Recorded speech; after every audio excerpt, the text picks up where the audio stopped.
Guess what? If you place a box like this on a tree in the springtime, just as birds move into bird houses, bees will move into bee houses, and the success rate will be very high, especially if you live in an area where there are not too many natural options left for the honeybees to enjoy.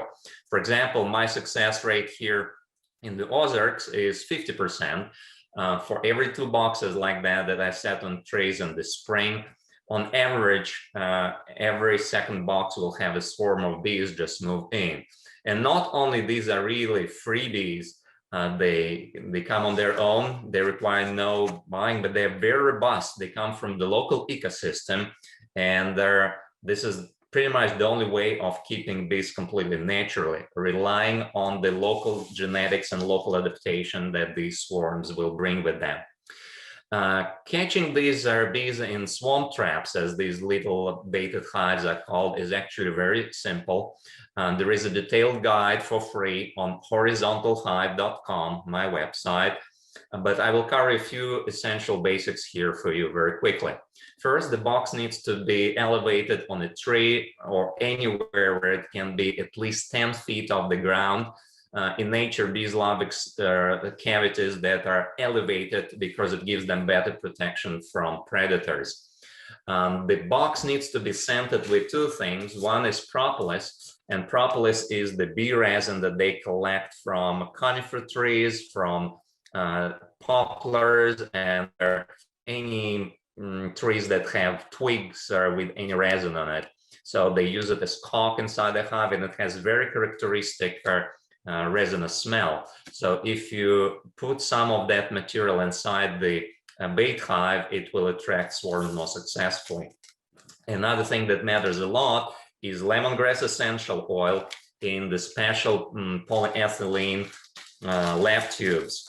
The lemongrass oil happens to have chemical composition that mimics the bees' attractant pheromone, and the slow release tubes like this one allow the diffusion of the smell at the concentration that bees prefer.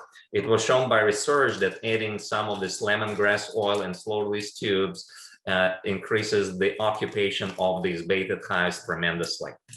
The box needs to be of the right size. Bees avoid very large cavities because these are very difficult to heat and protect in the winter. And they do not like very small cavities either, because then they do not have room for expansion and for storing reserves for the winter. It was established by researchers that something between 10 and 15 gallons, like this box in the picture, is what bees prefer. Horizontalhive.com has free plans for building your equipment that will be of the right volume that the bees are attracted to. The trees that attract the bees are the ones mostly on the edge of vegetation. It's easier for the bees to find them, and because they prefer flying through open spaces rather than through the thickness of the vegetation. So anything along the highways, along power line clearings, on the edge of the woods will work much better than a tree hidden in the middle of the woods surrounded by thousands of other trees like that. So you said it early in the spring.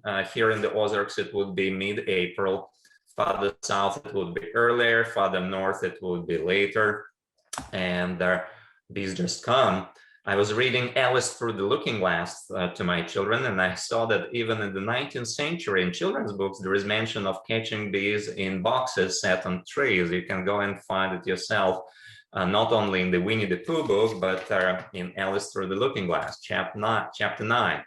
But bees were so inexpensive to buy and relatively healthy throughout much of the 20th century that this practice of self-reliance and attracting local swarms gradually faded away, until now people start realizing that local adaptation of bees really matters, and that catching local free swarms is the easiest and more reliable way of getting this wonderful local genetics.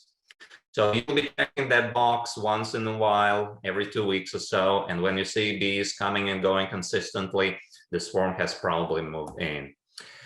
The transfer is easy. You bring this box late in the evening from the tree after all foragers return from foraging. You bring it home and you transfer the frames into a bigger hive so the bees can expand and produce some honey for you at the end of the season. And the following year, you can start multiplying them yourself using the simple techniques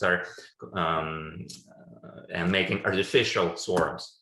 Any bees that are still in this swarm catcher box are dumped on a piece of plywood in front of the hive, and you place the empty box back on the tree because it is not uncommon to catch 2 or 3 swarms on the same tree the same year. If I catch a swarm late, I put a piece of plexiglass on the side of this swarm catcher, and this I call my bee TV. And I've been watching this programming for years and years, and then what I see is the bees will transform it into their little wonderful kingdom, and I do not treat, do not use anything to combat disease or parasites that they have. But they keep going and going and going for years. So if somebody tells you or me that no, you cannot keep bees without chemicals anymore, my answer is yes, you can. And the way I know it, I've seen it with my own eyes on my bee TV, and what they show you on TV is certainly true.